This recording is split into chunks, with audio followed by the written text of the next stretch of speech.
But I was a former Muslim, so there's no Muslim to answer this. When I used to be a Muslim, I never, the way we think about it, when I was a Muslim, I never thought calls on killing non-Muslim were evil. Actually, we always, Islam really makes your mind think differently from logical Western thinking. We can incorporate two opposite ideas at the same time and feel perfectly comfortable with it. For instance, we used to learn that Islam is the religion of peace. And at the same time, we didn't feel any conflict when we would say, but go kill the Jews. We never thought about it as it conflicts the value system of logic. And this is the tragedy that most Muslims, the majority of Muslims, have no clue about the religion analytically. To them, it's all emotion. It's my father's religion. It's the only religion I can believe in, and it has to be right. We were told the Quran, word by word, was from God directly, and the way they recite it is so rhythmic and so emotional that really it feels very chilling. I mean, until today, if you hear the men recite it, he could be saying in the recitation, kill the infidels, but it sounds so holy. So holiness and killing are not something, when you're a Muslim, they don't conflict with one another. It has become such a sick ideology that Muslims must wake up and examine the religion, really examine the religion. But until today, they don't have the courage to do that. After the revolution in Egypt, I didn't see one person in Tahrir Square carrying a sign that says separation of mosque and state, even though that they know very well that if they apply Sharia, they will never have a democracy. I'd like to add a bit to that about the peace by giving you a quick historical anecdote you might find useful, which is basically the word peace in Islam has an etymological connection to the word submit. And this is actually sort of the game that a lot of Muslims play. They say Islam means peace, and in a way it does. Salam comes from the same root as Islam, which is submit, which is the name of the religion. And it's a kind of a historical thing that Muhammad, according to Islamic tradition, used to send letters to the early Christian kings, for instance, in Egypt and in Constantinople. And he would say, Aslam Taslam. And basically what that means is submit, have peace. And so there's a corollary between submitting, which of course brings about a lot of violence and bloodshed and killing, and then that leads to peace. And so that's why, going back to your question, how is this religion of peace if you're out to kill people? The logic is that I'm out to kill them to create peace because they're so, they're not cooperating. They're the bad guys. So we have to break them and make them submit, and then it's peace. Also remember, Islamic law is the law of Allah, who is the supreme God. And so it's perfect justice. So the idea is to establish the rule of Islamic law over the world, which is peace. And so you have to kill people on the way to that. That's not violence. That's justice. It's jihad. And so you have a lot of Muslims condemning terrorism, and then when you look at their statements more closely, they're condemning Israel and the United States, but not like the Twin Towers or the Fort Hood shootings or something like that, because those things aren't terrorism. They're justice in the service of peace. If I may just start with a comment concerning President Obama's statement about slander. Slander, libel, defamation of character have certain legal definitions behind them. To speak the truth about Muhammad is not to slander him. So I would be, as a Christian, in support of that statement, that we shouldn't slander people. But his misunderstanding of Islam and the facts is what causes him to think that the truth is slander, because the reality of Islam is so unnatural and abhorrent to the Western culture. So I can understand somebody confusing the two. Well, also in Islamic law, there's a definition of slander that's different from that of American law. In Sharia, the definition of slander is telling something about someone that they don't want known. It could be true, but if they don't want it known and you tell it, that's slandering. So see, when I write a book about Muhammad and say this is what they say Muhammad said and did, that's slandering Muhammad, because they don't want Westerners to know those things, even if they're all true. It's even more comical, just to add to that, and it's based on something you just said, Nani, which is basically, like, as you do, I watch a lot of Arabic programs of these sheikhs and these Islamic clerics, and they'll say all the same things that if I say it, I'm a terrible human being. And the difference is they say it and they take pride in it. You okay, Bob? They say it and they take pride. Okay, so for instance, I'll see a program of an Islamic cleric saying it's okay to marry a girl. It really doesn't matter her age. Now they've concluded 6 or 9 is not the point. Her age. The point is, can she bear the weight of the man? Therefore, if a 5-year-old is a strong girl and can, then that's okay. And he'll say it and he's proud of it and he'll evoke the Prophet of Islam. Okay, and there's no problem with that. He's a great sheikh.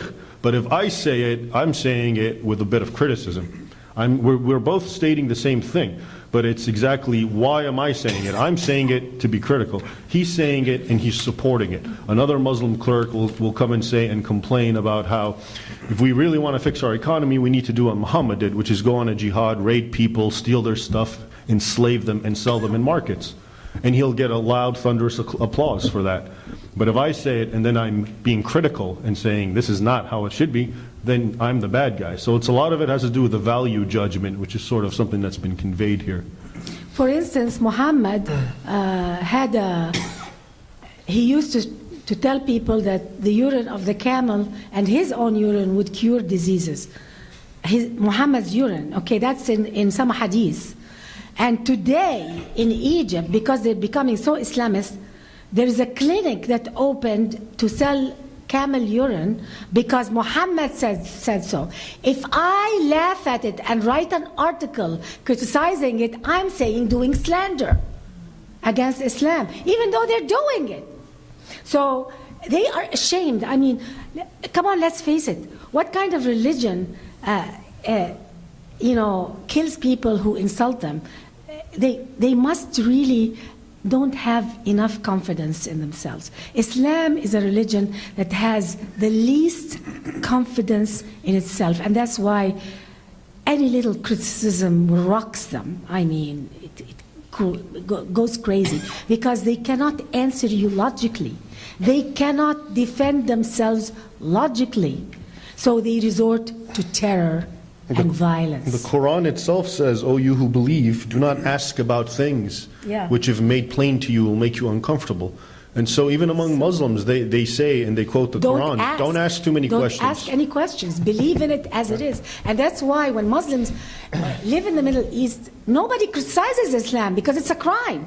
But we come to America here, and suddenly Americans are asking us questions, very innocent questions, and we're just like, oh my God, how dare they ask us this question? We've never been asked this question in the Muslim world. You must hate Islam. You must be hating Islam.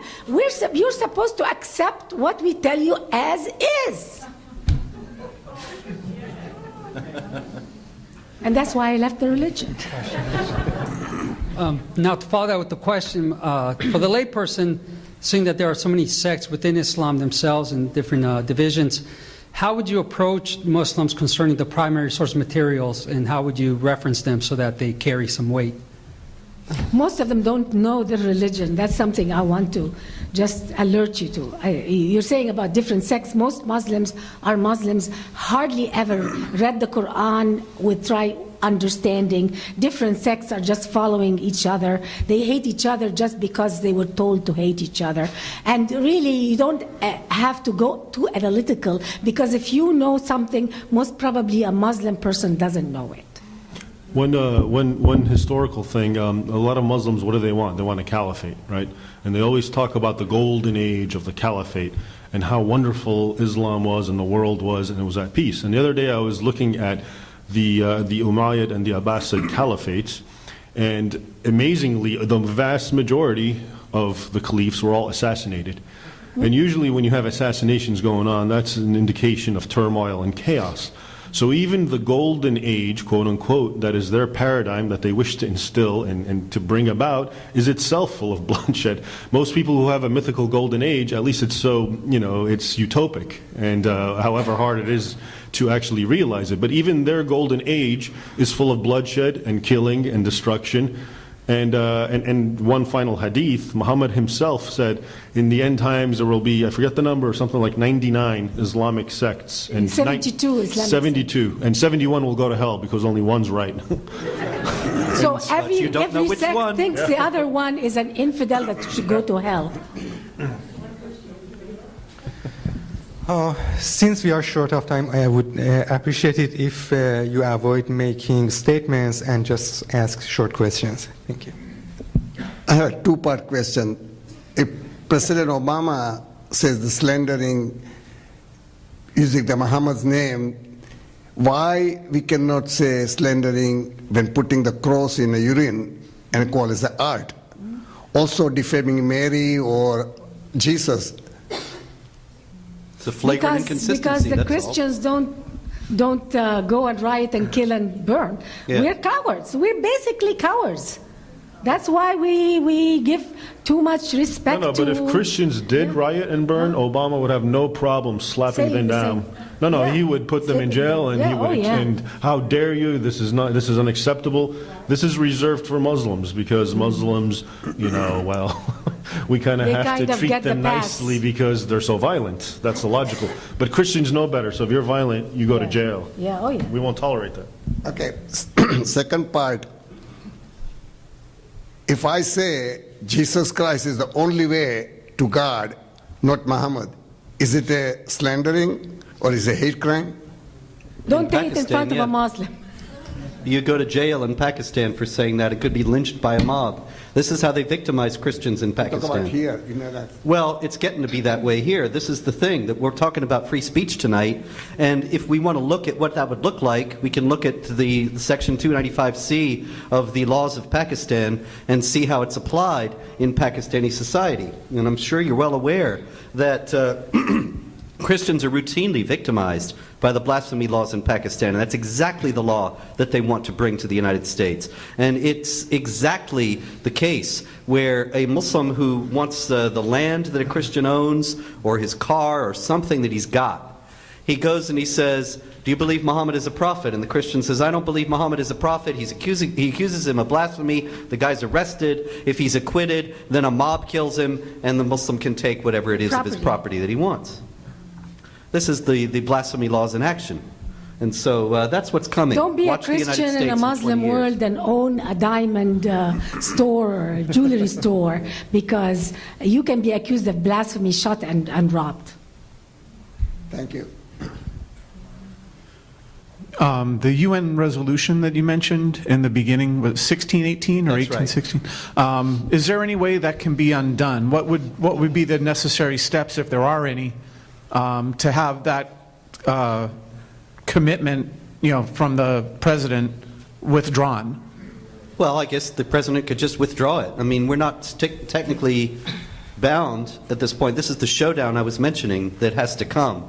Whether we are going to hold ourselves bound to international laws that contradict the Constitution, or whether and that have been agreed to by the United States government and thus constitute treaties, or whether the United States Constitution will trump them. And that has not yet been decided. But right now it would seem clear that if we had a president who affirmed the freedom of speech and said that there would be no law that would infringe upon the freedom of speech, then that would be enough to do it. The problem is we don't have a president like that. We're not going to have one for at least 4 years, and he could do a great deal of damage in the meantime. What policies would you like to see the Obama administration implement to improve freedom of speech here, or even foreign policy to bring more stabilization to the Middle East? Mass resignations.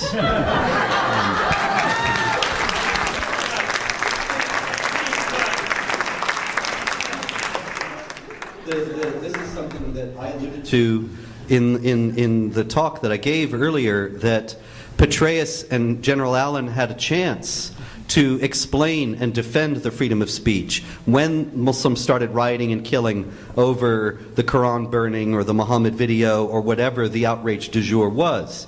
And they didn't.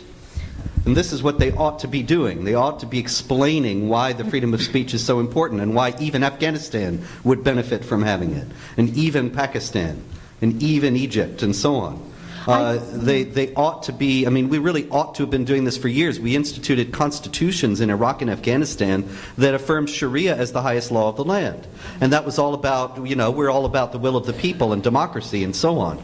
But what we could and should have done when we had the opportunity, and what I was saying at the time, was that we should have stood up for our own values and stood up for the oppressed Christian minorities and Hindu minorities and non-Muslim minorities in general in those countries, and brought to those countries and anywhere else where we could, not militarily necessarily, but just as a society held as the highest values, equality of rights of all people before the law, including women, the freedom of speech, the freedom of conscience versus the death penalty for apostasy, and so on. And if we had affirmed those things and insisted that governments in those countries, if we were going to be propping them up militarily, would have to adopt those things, well, the situation would be very different today. There is another thing that I'm noticing in the last few years since Obama took office, that our media and our educational system is making any criticism of Islam almost a shameful thing. And we're feeling it. We are bringing up a whole generation of children in America who are absorbing and being shamed if they criticize the ideology of Islam. And that's something very new to America. Intellectually paralyzed. And that's very scary, because before the laws in America could change, like what the UN is doing, trying to influence us, we're bringing up a whole generation of Americans that in 20 years they could accept a law that makes blasphemy of Islam something, because they're brought up on the idea that it is such a shame, that it's so bad. We are bringing up a new generation. We're going to be gone. But we're going to live in America that is going to be a culture of pride and shame, which is typical. The Arab culture is a culture of pride and shame. That's how they get you, by shaming you to death when you're a child, and then putting you high up on a pedestal when you're a child if you say, I hate Jews. And when you're a child and you're rewarded heavily if you hate Jews, and you are treated like a villain if you just say the slightest question about Islam, then you bring up a generation that will accept oppression. We're very close to this. People don't realize how close we are. We're very close, because the Muhammad movie. We are not going to be alive. The Muhammad movie, actually, there were calls in the Los Angeles Times and in the New York Daily News and in other major newspapers, calls for restrictions on the freedom of speech to make it impossible for such a movie to be made. Yeah. And that's absolutely abominable, that not only is it coming from the top, but coming from the mainstream media as well. And I don't see how the freedom of speech is going to survive unless there is some major movement against this now. America has its first political prisoner. The man who did the movie Wake Up America, he's in jail now. He's in jail for a year for violating something in his. We have our first political prisoner for blasphemy of Islam in America today.